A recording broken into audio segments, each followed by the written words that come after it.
I'm Jerry Neiswanger. I'm an ophthalmologist. I'm not an archaeologist. But in my business, one of my main functions is to examine data. We read all kinds of things in the medical journals. Some of it is true, and some of it is not true. But in my career, in my life, I have to evaluate that which is true and that which is not true.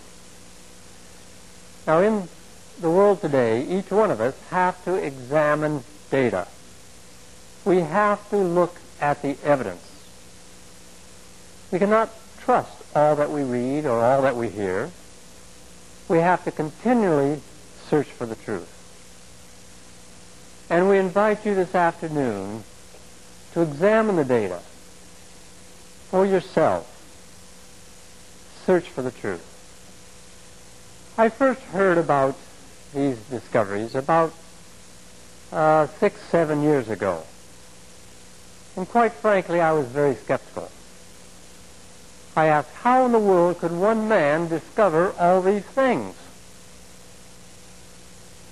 And quite frankly, I didn't believe it. But a friend of mine had a video, and he said, come look at it. At least look at it. And I said, what's the use? I don't believe it. And he persuaded me, and so rather condescendingly, I looked at the video, and I thought, that makes sense. Now, if it is the truth, I'd better check it out so that I can either accept it or expose it. So I made inquiry, and I found out that I could sign up for a tour. I was one of the last ones that was able to. The tour was almost full. So in 1991, I went to Turkey, to Israel, and to Egypt with Ron Wyatt, and I stuck to him like glue. Asked a million questions. I looked at the data. Does this make sense or doesn't it? And the more I saw, the more compelling the evidence was. Now, I invite you this afternoon to look at the data. Look at the evidence and decide for yourself. It is indeed with great pleasure and a privilege to be here this afternoon and to introduce my very good friend, Ron Wyatt.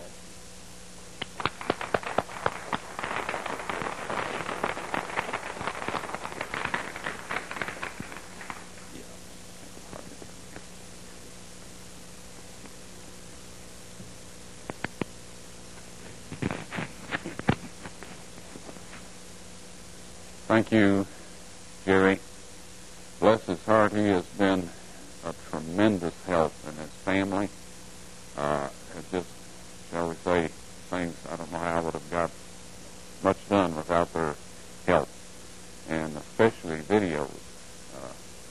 Dr. Neiswanger is one of the best video cameramen I've run across, just willing to go to some of these spooky places and video things for us.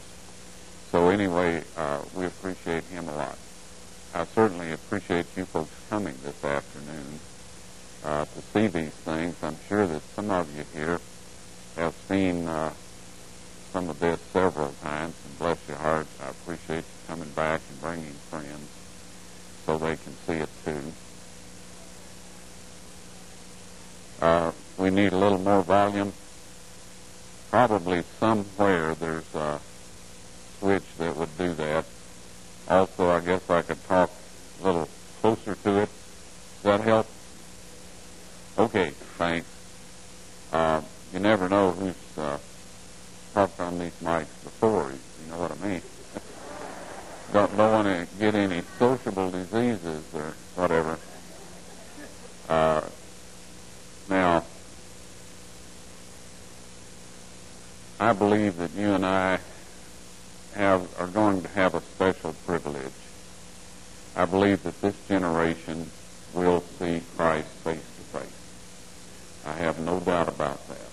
I won't take time to run through all the reasons, but folks, they are many and convincing that you and I will see him face to face. And the Bible says that when we see him, we will be like him, or we will see him as he is. So anyway, personally, when I see him, I want to perfectly reflect his character. And that's going to require a few changes.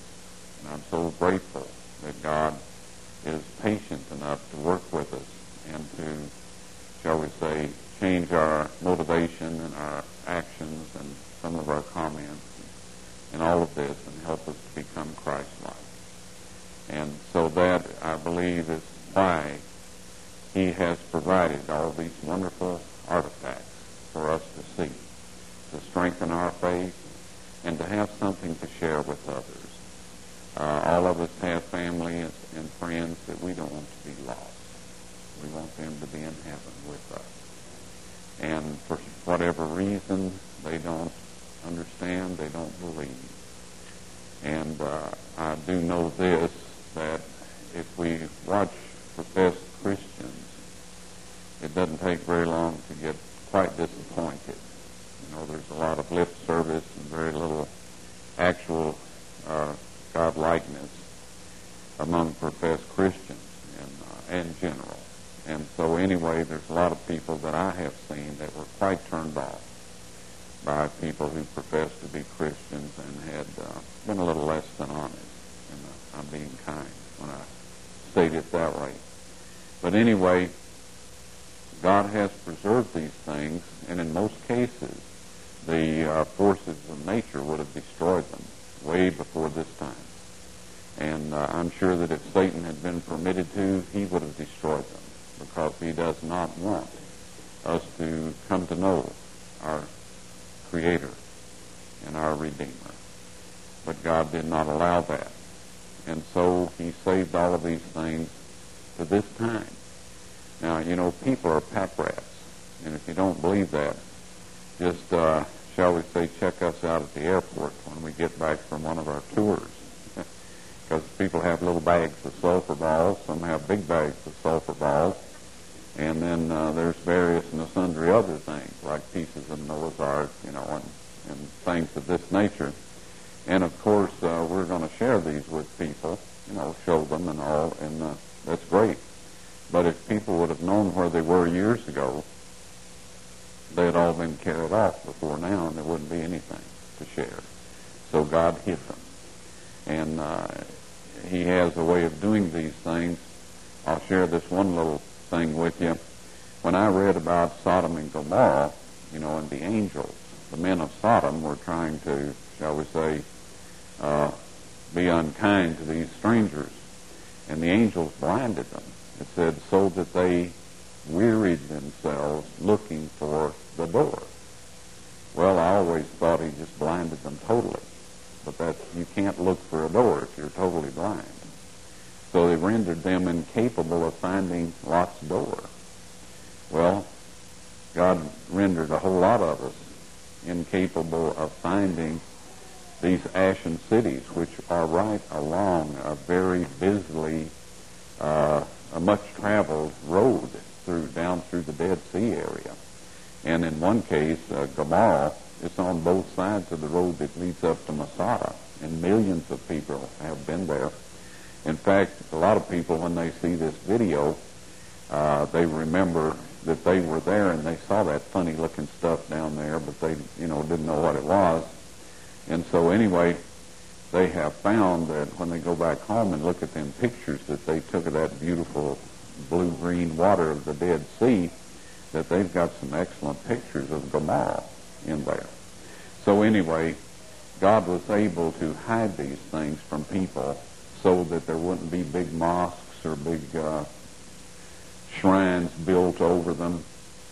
I'm sure some of you have gone to the Holy Land, and one of the most disappointing things is that they'll tell you this is where Christ was born, and this is where the angel talked to Mary, and this is where something else happened, but all you can see is just a great old big building, you know, with no indications that these were the actual locations.